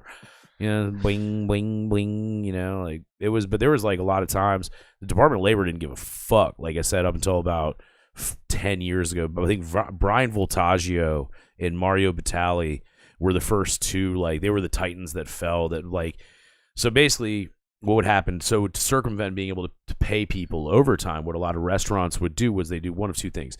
Number one, you would clock in with two different numbers, or you'd have two different time cards. And so once you hit 40 on one, you clocked in another, and you were paid time, not time and a half for your time, or whatever your negotiation was. And another thing they used to do would be they'd say, okay, your shift is from 3 to 11 or 1 to 9. But the reality of it is you'd have to come in at 11 and stay until 11 in order to gratify it. So you'd only clock in. They would only let you clock in for your specified time. But in order for you to accomplish your goal set or your duties, you would need to be there on your own time. And that was a thing that was up until about 10 years ago was a normalcy in the restaurant business. So you'd go in, I would go into there's certain restaurants I'd have to get there at 11 o'clock because of at that point in time, that the chefs could get away with it because there was only 5 or 6 chefs, right? So you'd be like, oh, I'll do whatever it takes to work here. Now it's it's fucking dime a dozen, whatever. And also Department of Labor is hip to it. And so Brian Voltaggio got a class action lawsuit against him for several millions of dollars that they discovered a bunch of guys got together and okay, we had to get here at 10 a.m. and we were here until midnight and we only got paid from 1 to 9. So they would go and they went back, retroactively calculated all the hours and shit, and he got sued, had to pay up. Same thing happened to Mario Batali. Mario Batali, I think, got outright caught stealing, but whatever, that's a whole different story. Jesus Christ. Christ. He's not reputed as a very nice guy. I've heard some wild stuff from people, their personal experiences with him. But yeah, so that used to be kind of the culture. So now they have to be very specific. So now they find these young stud muffins. They're like, hey, you want to be in charge? You want to tell people what to do? Do you want to be better than everybody? You want to be one of us? Yeah. We're going to give you a salary. And you're like, yeah, that's tight, man. That's tight. But so don't take away from it. And No. keep grinding and keep grinding and keep doing your thing and like, you know, push forward and like love the business. But if you start feeling like it's making you go crazy, get the fuck out. That's my old man to young man advice. But so you guys are gonna be doing some Italian stuff. You're gonna be getting into the hand rolled pastas, the pizzas, the sauces. Yo, you know what's awesome about those ovens is that they hold residual heat really So well. dude. So if you have to do braising, like as somebody who's worked with hearth ovens and that stuff, dude, overnight braising is the fucking bomb with those things, dude. You can like set it and forget it and come back in the morning. Your shit will be perfectly fucking, you know, held at 225 degrees and fun stuff. But yeah, dude, that's rad, man. Do you do any butchering? We're not gonna be doing it on site. We don't have the facilities for that right now. So Oh man, butchering's fun, man. That's something I can see Lita doing. Mm-hmm. And being like, You probably have already seen her do it. I've seen her like cut apart like chickens and stuff like that, but Yeah, nothing that's the the size of a same. cow or a pig. No, nothing large. Nothing You large. should Never do seen her a do, suckling pig, man. I've I've had to dress like ducks when my dad would bring them home. His boss would go duck hunting and have like a bunch of ducks. I would dress that. They're really good. Yeah. Getting them like fresh like this, so good. Did you make coco V? It's delicious. Huh? What do you make with duck? What is is it coco V or is that what's Coco the name? vin. Yeah. Coco vin. Oh, That's cocoa with butter, rooster. Yeah. Yeah. Le coq. I knew there was some type of poultry or something, but I didn't know if I was gonna say quail, but I didn't want to. I don't know. No. I don't know how the fuck big a quail is. They ain't got quails in the hood. It's a chicken. Chicken. Oh man. Yeah, that's so George, let me ask you. What's your dish? What's your What I could cook? Yeah, what's your It's real easy. It's a steak, steak? a thick cut of steak, and then make a red wine reduction. Okay. That's good. Hey man, I that's can cool. do Like, I can do that shit like that's I'm baked more than anything. Like I love baking. nah. She Never makes all had kinds my of good food. Delicious. I know I've bake, had that. my Don't ever pastries. let her trick you with the spiciness of a lemon pepper chicken or no jerk chicken. Yo, this I mother- can make Asian food really good too, like Penang chicken or Wow. like a I'll be the judge of that. Mm. Bring next time you make some, bring some leftovers. Oh, I definitely will. Those yeah, You know one thing we'll never eat on this show? the beaver. Yeah. Is Yeah, it still in there? It's still- You know what we're gonna do? I think that's gonna be somebody else to eat it. if we get a wild boy on here, next time we get somebody that's like a little bit wild and crazy, we'll get somebody drunk and we'll break out the beaver. We'll break out the beaver. What part of the beaver? The The labia, beaver. actually. It's a delicacy in certain parts of Appalachia. So you like making steak and red wine reduction. Lita's a baker, but like what's something specifically that you pride yourself in baking? Lamb. Lamb. Yeah. Okay. Yeah, What makes absolutely. it special? Like, what's the So secret? like my favorite dish is I like to do like infusion flavors. So I'll take lamb and red wine and orange, like orange rind, orange peel, and just slow cook it. And like the Le Croissant, like those little Dutch ovens. Crusette. Yes. La Crusette. La Crusette. And I'll put a lot of like spices. Like I like to put the star anise. Sometimes I put that in there. Anus. Yeah, anise. Or like peppercorns. Red Alright. peppercorns are really good with it too.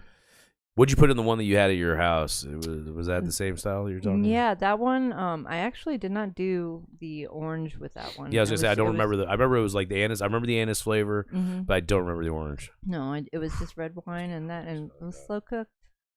I get hungry as Slow. fuck. I actually right now, put it dog. in the slow Shit, cooker dude, for there's- that. So what it's time really is it? good. Oh man.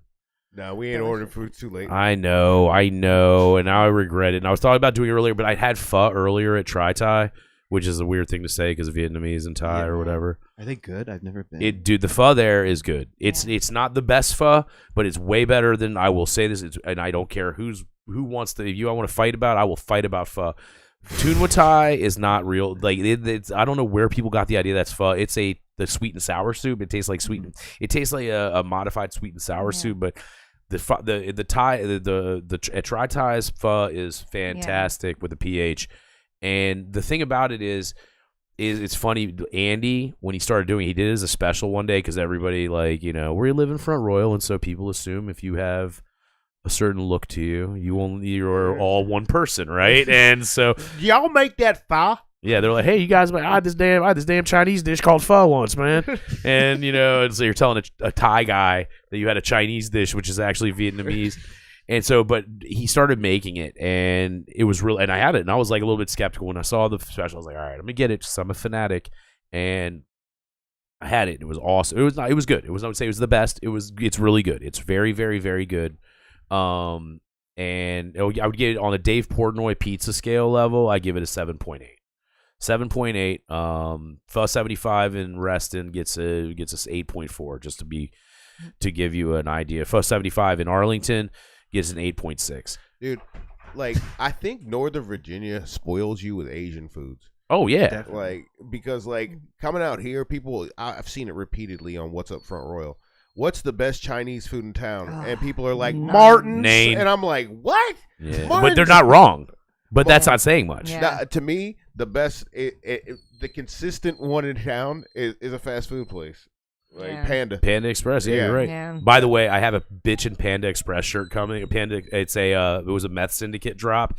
The front of it looks like the Public Enemy logo, but it says Panda Express. Yes. Yeah, dude, it's fucking Perfect. fantastic. And I got it, the day that we got the last time we got Panda Express. Next time we'll have to get some Panda Express. Yeah, dude, that shit was. I'm thinking about that lamb. I'm just stuck on that lamb right now. Yeah.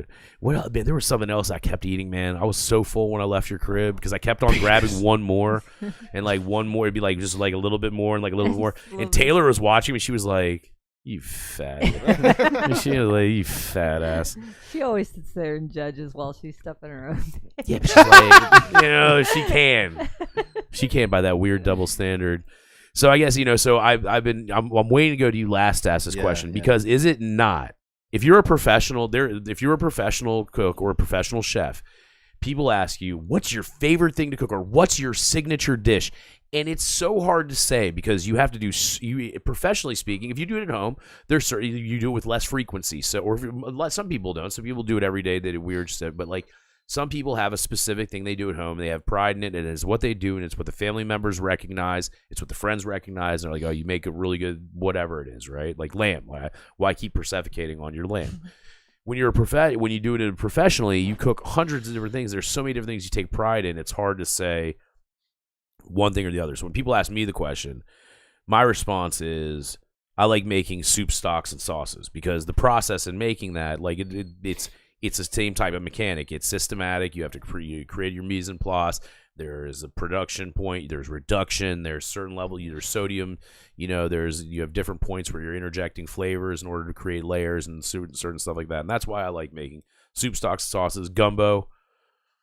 My gumbo's pretty good. I know. We're gonna have a gumbo showdown. We're gonna have to have one. Yeah. I have a crown. The only thing that I don't add is the okra. I can't do it. I'm a texture person, so. The only time I put okra in is I take it and I'll blanch it first and get the slimy out of it, and then I bread and fry it, and I use it as a. There's a great Indian dish. You have like pickled tomatoes, fried okra. What is it called? I don't fucking know. I don't know. Just look up Indian fried okra. Indian fried okra. Fantastic. Ooh, maybe that's like that could be a new fast food chain we open. IFO. India fried okra, and like you could be like the colonel for it, but we'd put a turban on you, and like it would be great, dude. Just make him have like a long fucking Aladdin style beard. And shit. I'll magic carpet and everything. Yeah, dude, we will make sure we get all the appropriation done. We'll make sure it's inaccurate as fuck. We'll bring it back. We're bringing it back. We're bringing casual racism back, baby. Yeah. It's back, baby. So what's your thing, dude? Dude, I mean, you kind of touched on it, right? Like, you have to do so much. If I had to say what's the one thing I enjoy making the most is probably bread. Doughs, cool. Yeah, sourdough especially. There's just something so unique about it, right? Every time it's different. Temperature outside affects it, humidity, all that. Your yeast, how long you're doing a pre-ferment, layers and layers and layers, but a good sourdough, you can't beat it. Nope. Do you guys have starter wars? Yeah, I have the best starter. You do. Yeah. It's who's got the oldest? Who's got who's the coolest? Like, you got some I multi made flavors on mine. yours. I made mine with my vaginal yeast. Yeah. That's a Ew. thing. That is a fucking thing. Just by the way. Ew. Yep. Yogurt. Get your and pussy bread sar- away from me. That is some weird shit. Gwyneth Paltrow had an article about it. Yeah, it she was- sold a candle that smelled like her vagina. I guarantee it didn't. Why I do like why? Yo, it Fresh smells out like the even shower, smells pussy. like I even, want, I want to see what she's working with midday. is this yeah? But that's the thing. She has a whole line of candles. It's like beginning of the day, post workout. You know, Does it get more expensive the sweatier you Mid get? Coachella puss. yes, mid Coachella. That's the Coachella candle. Coachella. Oh man, but yeah, Alan, I feel you on that. That's good. Pasta's another thing I like I to love, do. dude, rigatoni. Yeah. Hey, DJ, Oh. my name, and we'll do is my pasta DJ name. Before we get on to the next element of the show, and we're gonna close out on. So I worked at a country club for 3.5 years, 4 years. I worked for this company for many years, and one of the things we had was they called it the Thursday night traditions. And it was it was endless, the night of endless possibilities. And so we'd set up this whole like buffet thing where people could come and they'd put all the toppings they wanted into a bowl or whatever. And then we had somebody that was working a live action station. I called it the pasta DJ station, like to try to make myself feel better about being a fucking dancing monkey. And so I went on as DJ Rigatoni, and I made myself I still have that. I have it in the car, I think. My DJ Rigatoni name tag that I would wear to like whenever I'd get up there. And you know what though? I'll be real with you. It was fun because like all the little kids loved me because I'd sit up there and bullshit with them while I was doing it. It was weird too. It was like after a high point in my career, so it was kind of like, you know, there were some of my friends from DC and like some of these other chefs I knew were like kind of like, why would you do that? And I was like, dude, do you know what my fucking holiday tip out looks like, bro? Like it's fucking that shit was tight. That was one good thing about it. But anyways, dude, Big Al, this was fucking fun, man. We're gonna segue into the entertainment element of tonight. Hey, welcome to my thing where I talk about movies. That's it. All right. Bye. Bye. All right, so there's going to be a lot of remakes. I don't know how anybody else feels about remakes lately. They mostly suck. But like, there's so many of them lately, and I'm wanting like new material, especially with regards to horror. But I also notice you don't see remakes of comedy or action films. Not really. Point Blank was the worst remake I've ever seen. Oh. Dude, the Naked Gun remake that's coming out, but I don't know. We'll talk about that. I don't know about that. Like Total Recall. Did anyone see that? That remake? one Yeah. sucked. That was really terrible. bad. Get out of here. Yeah, that was bad. But like, it's always been, like the trend is you remake a horror. Yeah, Even the good ones, they remake it, and like every slasher film has been remade. yeah, absolutely. And some are good, I'll give it that. Like The Evil Dead, I like the element of like a little bit more seriousness to it instead of like hokey, like Also, the effects are different. Like I Yeah. can understand that one because it was like so low budget. right. But the remake of not Friday the 13th, but Nightmare on Elm Street was terrible. What was the Haley G? What was the name? Yeah, like he looked. Not he Haley looks, Joel Osment. the Freddy What's looks Jackie sca- Lee. Jackie Lee Haley. Yeah. He looked scary, but they gave it too much backstory. It like you knew it was like going on a lot more. Like the first, I actually personally liked it. I did did not I compared to liked the stuff- first. I guess I like the first one so much.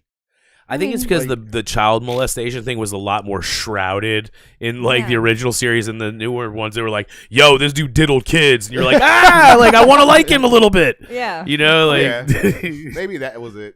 I never saw the remake, dude. I'm not gonna lie. yeah, that's my synopsis yeah. for you. The Like, makeup on his he's fucking the face, kids. definitely like the like where you could see through his cheek. Yeah, That was kind of cool because if you got burnt all up, like, Yeah, it wouldn't just but he wasn't as funny as Robert Englund. Well, he's a diddler. Yeah. Of course he's not funny. they took the fun. They're like, "Oh, you want to Yeah, like that's him?" what Or you it wanna- is. Like it took the hokiness out, and like there are movies that are like that, like Texas Chainsaw Massacre. Like Yeah. the remakes were really serious, and Halloween for that matter. That That one was Well, I disturbing as guess fuck, and the- I loved it. I loved it for that because it just gave the story kind of a facelift, so it was nice. But the other one, there are quite a few, like Jacob's Ladder. That was Terrible. fucking horrible. Total Recall. They made that a was not remake very of good. Jacob's Ladder? Yes, Yeah. and Oh, it was. boy. it That was must be how bad it was. It was so bad. It had nothing like it. They changed it so much that it was not good. It was Now, not good. That was a movie I stumbled upon as a kid. It And scared I the was hell like, out of me. Yeah. afterwards I was like, Yeah, especially the I feel weird different. stop Where motion. where that everybody looked freaked me like out. Tool videos and shit. Yes, yes, I loved it. Anyways, so we're gonna start with number 10, Arachnophobia. Oh, I love that. John movie. Goodman. Yeah, that was a John good one. Goodman. That one's gonna be directed by Christopher Landon. I think he did the first one. Did he? Yeah, I Yeah, it was- I believe he did.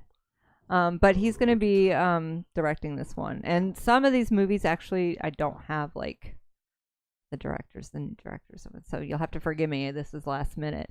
Number 9, The Blob.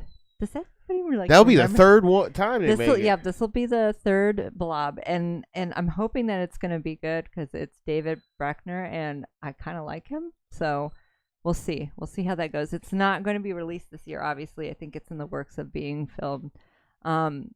Number 8, People Under the Stairs, and that's you know what? I'm gonna give this one a try because Jordan Peele is amazing. Oh yeah, dude. His last films have been on point for me, anyway. Nope Like, was the greatest film I've seen in forever. I like that movie. Yes, it You was. would think that, wouldn't you? It was Oh my good. god, they got a monkey ripping up people. Like this shit is straight. Spoiler alert.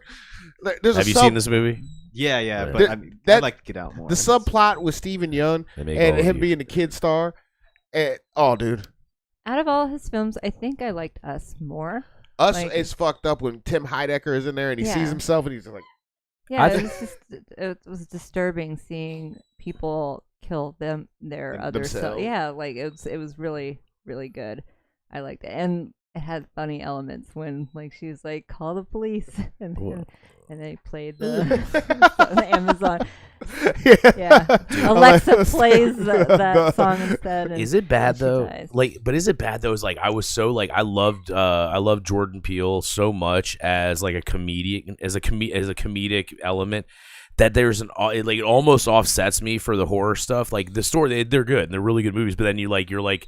So it's like when you hear Steven Seagal made an awesome reggae song, you know, it's Yeah. kind of there's a little. I'm not gonna say I guess whenever I see Jordan Peele movies, especially after Get Out, I remember a lot of people were like, "Could you believe that could happen?" I was like, "Oh, rich white people stealing black people's bodies? Fuck yeah, I believe that could happen." That's I keep trying to do it, and here I am, like, hey guys, so what are we doing afterwards? You guys want to come to my house and drink some NyQuil? Yeah, I'm excited for it. I think it's going to be great. The original movie was kind of hokey, sort of, but also serious, Mhm. you know, in certain parts. So I'm just really interested in how he's going to He better write have this some one out. dissolving bodies. Well, yeah.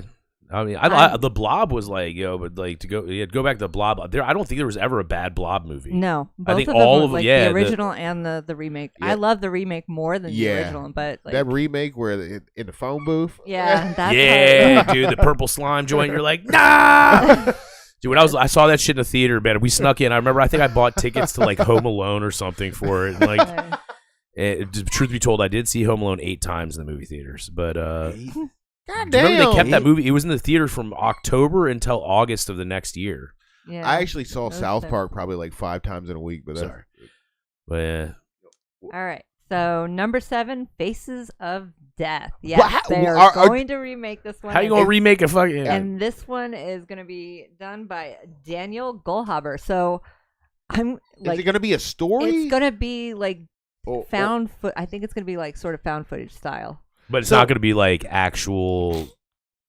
It's gonna be actual footage of people dying, like the original Faces of Death. Well, so Yeah. wasn't there faces Yeah, and it's going traces? to be like fake, Faces. you know, found footage sort of. Okay, because that's cool. Because I was gonna say, man, like I feel like Faces of Death, it did open the door for like Rotten.com and all those things. Like you can kind of like now it's like streaming Faces of Death is so easy to accomplish. Isn't that so, isn't Faces of Death on one of the streaming services now? Yes. Yes, it is. It's on AMC Plus on Shudder. So which one, like Traces or Faces? Both of them were It's Faces. Well, there was Traces of Death as well. It's Faces of Death. Traces of Death was like the knockoff. Yeah, one of them had fake Just stuff in maybe. it too. Like I don't know. I which- never saw that fake ass one. It's like take your GoBots ass Yeah. shit with you, bitch.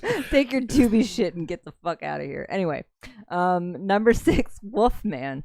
I believe this was like a trivia question one time. Yeah, I don't know who's directing it, but that is definitely coming out this year. I think it's the believe. same dude that did the Lighthouse. Okay. Yeah, that was a good one. Number 5, Creature from the Black Lagoon. I never actually saw this movie. I've never seen it. It's pretty ill. That one's going to be directed by James Wan. So Ooh, you know, Psycho Cinema definitely gonna be picking that. That's Faye's favorite is Really? is the Creature from the Black Yeah, Lagoon. like Creature from the Black Lagoon. The original one is nuts because when they show the underwater scenes, they look really, really good for being old and black and white. It looks like he's breathing, like bubbles are coming out of where the gills should be. It's actually like, how'd they do that? I wonder if they're gonna get freaky like The Shape of yeah, Water. I was actually reading a little bit. They actually took a little bit of the elements from Creature Underwater. That movie. Have you ever seen it? Yeah. So that was the inspiration behind the monster. I wonder if they're Yeah. gonna make it freaky like The Shape of Water. Yeah, that's the movie I'm talking about. Yeah, Yeah, like the eyes, the weird like. Well, the whole sex Yeah. thing was like, yeah. Hey, Paul Giamatti. That was a good part. I like that. Yep. All right. Okay. So number 4, The Bride of Frankenstein. This is actually coming out this year. I've been pretty excited to see it. It's going to be called The Bride. Who's going to be the bride? It's Maggie Gyllenhaal. Yeah. Get Gyllenhaal. Man, she's not that. Do you know who it should have I been? think she's extraordinarily gorgeous. Like she's got an interesting face, and that's what makes her beautiful. Man, you know who would have been better for it though? Remember that chick from Broke Girls? What was her name? That she just like fell off the planet. The one with the big old boobies. Oh, Kat Dennings? Yes, dude. They need to I just want to see her in general and more stuff. So anybody says I'll be like, they'll be like, yeah, they're putting Arnold Schwarzenegger in a movie. I'm like, no, man, we need Kat Dennings.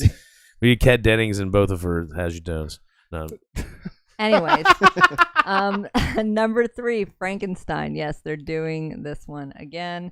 That's going to be done by Guillermo del Toro. It'll probably be Hey, good. The Shape of Water. But is it going to be as good as the Kenneth Branagh one? I don't know, but I love him, so I'm. Yeah. Guillermo, he made the only good Hellboy movies. Yeah. That's I true. loved all of them, man. I think Hellboy was I think Hellboy was a good series, man. I loved it. We had what's his name in it? The Perlman, Ron Perlman. Well, the new one is actually set in Appalachia. I don't even know. I think it might have gone straight to video. It takes place in Helltown, please. Thank you. All right, and number 2, Train to Busan, but it's going to be called Last Train to New York. It's going to get like a remake, an English remake. That It's movie not that old. No, it's it's like not. like And a that couple movie's years so old. perfect, Yeah. Like, too. yeah, why would? They just wanted to give it an English version. I think it's a trend. Like, so they did Old this boy. with the movie Speak No Evil. So Yeah. that was originally a Norwegian horror film, and it was fantastic. No happy ending whatsoever. And of course they, framed it as a happy ending sort of like horror movie with what's his face? James Playing- McAvoy. Yeah, McAvoy. He was so sexy in that movie. I saw a Good clip the other Lord. day him making fun of himself acting. Like it was like he's in that X-Men movie and he gets shot and he's like, my legs don't work, and he's laying on the ground in public and he's like, remember when I said my legs don't work? And he was like laying on the ground in public. I was like, yeah, this dude's awesome. Yeah, sexy too. And the last one, we've already seen it, Nosferatu. Yeah, that one was Yeah. great. I don't know why they've put it again, unless they're actually remaking it. So I don't know if it was like a teaser on the article. Maybe or they what, are. But I absolutely love that movie. The cinematography and the way they captured it. Yeah, the dude that was- did that is the dude Robert Eggers. He's Yeah. the one that's doing Wolfman as well. Yeah, it was gorgeous. I loved it, and the Dude. ending. Everyone was like, "Oh my god, that was it!" I was like, "Yeah, did you see the original one? Of course, that's it. The original didn't even have any like sound. It was a silent film." Yeah, the end of the other one is him being like, Yeah, and then he dies. Yes. Also, And there was no like blood and like sexiness to And it. big It wasn't like penises. two lovers embracing. Oh, dude, his back was full of maggots. Yeah. and his wiener was full of blood. Yeah, it's How's you beautiful. doing? He was like, "Yo, I know I'm rotten and all, but you trying to get some of this vampire Why? penis?" Anyways, yeah, that's my list of remakes, and this guy's gonna ruin it with sexual innuendo. No, like at the end of that movie, like I remember seeing him and like crawling on top of her, and the first thing I felt is like, yo, they did a good job of making him so revolting at that moment, and you can tell that she's But fucking you overlook possessed. that because it's Well, I looked at it like it's like he has such power because she's like exactly it reminded me sort of the Bram Stoker one, Mhm. like because she was like so hypnotized, and that was like his power. Yeah. They did a good job of making him look like the way that you should feel about a vampire personified, whereas the other Dracula was like super like I think- sexy and like I think they did such a good job that I overlooked that he was grotesque and ugly. Like I was falling in love with his character. So And yeah. very large penis. I always thought the whole movie I was like, damn, that's gross. Yeah. Like when he showed up with like, but they did a good better job of any other Dracula type movie of making him look like a Hungarian or Romanian with like the hat. Like he didn't look like an English person. No. So They had him in a nice Adidas jumpsuit. Nah, like he was like Like, this guy is really Eastern European, man. I guess like in Bram Stoker's, he did look like he had that weird red suit and he was like the dragon or whatever. Yeah. And that one looked it was stylized, but this one it looked like somebody like you would see in an old picture of a Romanian or Hungarian like warrior. So, but it didn't look like fucking Bill. It did not look like him at all. Skarsgård. Yeah, dude. Like if you'd have told me like after the movie, I'd be like, "You lying." Yeah, like But he's like Michael They did- Facebender or whatever. He Like didn't they're sound like, like him. yeah, those Like, two guys. Like he should win awards for that movie because like at no point was I was like, I knew who's playing this character. Yeah, dude. You know what's the most interesting flex, since we're talking about Dracula and all that, is there's a guy in town, and he has on the back of his car. You know, how people are enthusiasts about stuff. They put a big they'll put a decal on their car. Like usually it's like Ford, Chevy, like some sort of something peeing on it, or Jesus, or guns, or fucking, or fuck Trump, or fuck Biden, or fuck whatever it is. There's always something like that. The biggest flex I have ever seen, and there is a gentleman on Main Street. And he drives a Subaru Forester. And I'm bringing this out because I'm trying to I want to identify this guy because I'd like to have him come talk with us on the show because I have a feeling it would be interesting. His flex, what he represents is Mary Shelley's Interview with a Vampire. He has the Mary Shelley's Interview with a Vampire actual logo as a decal. His license plate is like M. Shelley Rules or something. He has little like other decals on his car that are like, yo, like from the book. Like it is the weirdest flex I've ever seen. And I the one time that he was pulled up, my phone was dead. And I was trying to get you a picture so bad. I was like, dude, this guy is really into Mary Shelley's. Oh, is Interview with it Mary Shelley? Was- no, it's Anne Rice. Anne Rice, Yeah, sorry. so I was Anne about to Rice. say like, Sorry, is man. he aware that? Yeah, if he put Mary Shelley on everything, Mary I'd have been Shelley's like, this is the Frankenstein. Okay, greatest. Mary Shelley's was Frankenstein. Yeah. Anne Rice. It was Anne Rice, Yeah, but it Anne says Rice. Anne Rice, and it's like Anne Rice's Yeah. Interview with the Vampire. A giant. He had to have it custom made. Didn't she recently died. Didn't Yeah, she? yeah. Like, isn't her son writing the books now or something? No, her son. Well, her son is a writer, and he wrote like homoerotic sort of. Tell me more. I actually read the Tale of Snow White. It's actually a really, really good book. Like he's a prolific writer. I enjoy his stuff. But I don't know if he's actually taking over her stories. I didn't read that. Maybe I just read that he was a writer. No, he's written the Taking, and he does like a lot of BDSM sort of stuff. Like so, Clive Barker. Yeah, so he does a lot of that. But yeah, it's good stuff. Good reads if you're into that stuff. I like my smut. Oh man, I didn't even see. We had a whole ass chat, dude. Oh yeah, I was gonna read some of them out. Jay said that where does it say PCP? Oh, let me scroll up. Potent cigarette power. Luna Spunk back. Lunar Spunk. Yeah, Lunar Sprunk came in late. Yeah, there's a whole stuff. You I didn't even can't- see it, man. You can't remake a horror. Yeah. Yes, you can. You can remake whores. Mature ejaculation. Ghost Dad, Mary Shelley's Frankenhole. Ghost Dad, that was a fucking amazing movie. Do you remember that movie? Wasn't that Bill Cosby? Yes, dude.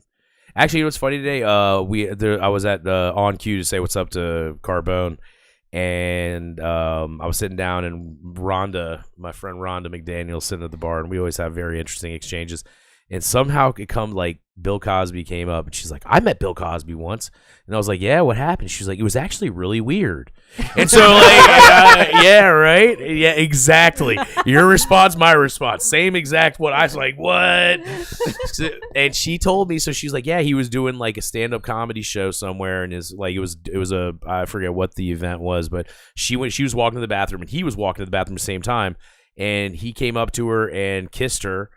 Very like, you know, suggestively, and then asked who she was here with. And What? yeah, and then she said that he fucked off very quickly after. She's like, "Oh, my husband's standing right over there." It's like, ah, I was shit. like, "You almost got the Cosby, man, the hot Cosby, man." I mean, that's still sexual harassment. Yeah, like, that's- what if he whispered right before he left? He's like, he gonna have to carry you to the room. I know, right? Dude, Carbone did the fucking he did like Carbone's impression of Cosby is fucking Carbone's impressions. I wish we could get that damn on here just to do impressions for an hour. It'd be fucking hilarious. His impressions are so impressive. Yeah, that was a funny Cosby story of the day. I was like, "Man, he didn't offer you a drink or anything?" She was like, "Nah." I was like, "Oh man." You wouldn't have a story to tell if you did. I woke up in Bill Cosby's room. Yeah, right. I was walking to the bathroom, and the next thing you know, My panties was in my pocket. What Cliff the fuck? Huxtable was doing an OBGYN exam on me. It was weird. He had a whole box of pudding pops with just the sticks beside it. Yeah. This thing called a Quaalude. Oh. All right. Where are we at? Are we ready? Yeah. Lita, you have so much coming up lately. Someone sent me a chat. Anyway. All right. Yes, I have art stuff coming up on May 17th. Come out to the Wine and Craft Festival. That's here in our sweet little Helltown. Front Royal. Rain or shine. Hopefully it's going to be beautiful. And come buy my weird shit. I have dead things. I have not alive things. Most of it's all dead. I also have art. I have horror stuff. I have a few pictures. I'm not actually going to share it on my Instagram because there's surprises. Or you can come and look at my old stuff. That is odd, all _. And of course, again, come out, support local artists and vendors there. Also drink wine, because I need to leave vicariously through you guys because I can't really drink it that much anymore. Sad panda. Anyways, come out, buy my stuff. Cash is king, because I don't want to pay taxes next year. Fucking goddamn it. I don't want to do it. I had to pay a lot of taxes because of last year. So yeah, cash. Bring cash, please. Thank you. Cash rules everything around Lita. Creel, Chris, get the money. Mm-hmm. You got that comedy coming up. Oh man, what do I got? Comedy. This week, kind of laying low. This week, we had the show Saturday. We had I'll actually be joining Neve. You know Neve from you remember Neve from such open mics as the Catamount Lounge open mic on Monday nights, starting at 7 p.m. at 124 East Main Street in Front Royal, Virginia. Neve is going to be. I'm going to actually be a guest on Neve's second podcast. She did her first one with Songbird Tina Marie last week. The Forlorn podcast. I will be on that with her this Friday. I'm not sure when she releases it, but we'll be recording it, so I'm excited about that. May or may not make it out to. There's some stuff going on out in New Jersey. They need an entourage for. And so I might go. I can't. I really can't. I got too much stuff coming up at work and shit like that. But next week, I don't know. I'll be out and about again. By the time we do the show again next week, I'll have an update on that. So yeah. But yeah, check us out. Let's see. Yeah, Helltown Radio, Catamount Lounge. Bargoyles episode 131. Yeah, check it out. I'm just trying to get them points up there, man. Like, because I look at it like weird. I'm like, ha ha ha. You have the most downloads. I'm trying. No, they've got some in there like multiple hundreds. I'm almost there. There's just there's a few more I want to get. But anyways, yeah. But also watch all the back episodes of Helltown Radio in order to catch yourself up on all of our shenanigans, all of our intelligence, all of our sexuality, I should say. Speaking of sexuality, mm-hmm. So, thank you very much for everybody for your time. Allan, Yeah. how can people find out about your culinary delight? Dude, you can come eat at Barrel Oak Winery. Come and eat at Barrel Oak. Yeah. Oak Winery. Where is that located? That's in Delaplane, Virginia, right off of 66. Mm-hmm. So you can't miss it.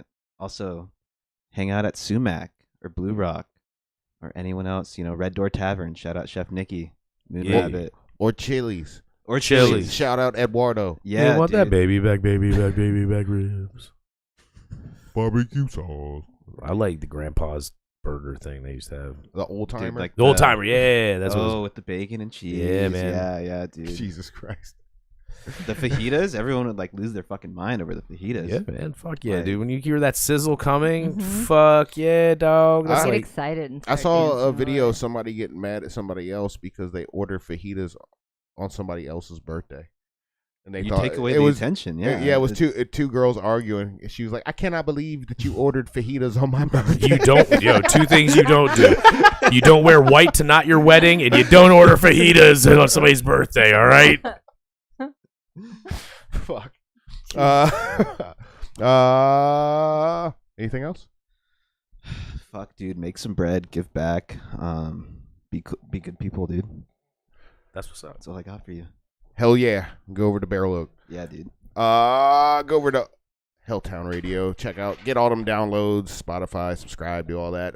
Go over. I'm Dirtbag Radio. I really got to change the name of that one because that's an old podcast we used to do.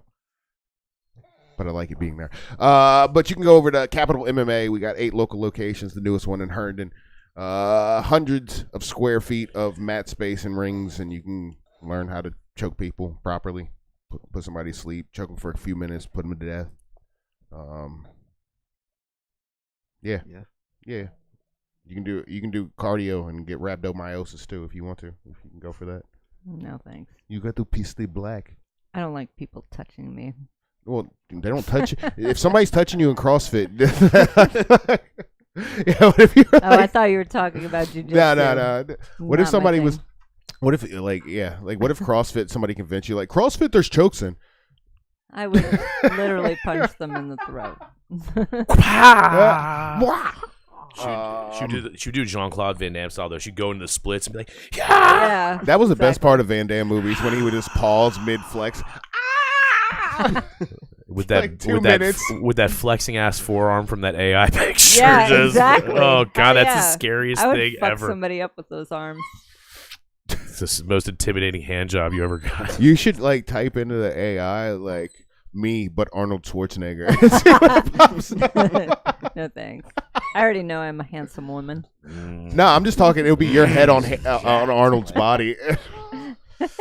I won't do your lamentations. His son played in he's in this season's White Lotus. Yes. And Yeah, it's so Patrick good. Schwarzenegger. This season is so good. Oh my god, you guys have to watch it. That's the one So that's good. from the that's not from No, Maria Shriver. that's the other one. That's the house. That's the housemaid's kid. Mhm. And Good. he looks. I mean, it Because he was raised by his dad. looks just Yeah, like him. boy. There's that one Without the meme, and they accent. show raised by mom or raised by dad. And I'm not trying to body shame nobody, but When I played that. This is so scary. All right. Download the shows. Remember, Like gonna stab you. I know, Suplex dude, your That's week. why I've been leaning over. There's so much glass on the ground. lick it. I dare you. One finger in the butthole is better than 2 in the pee hole. Bye bye.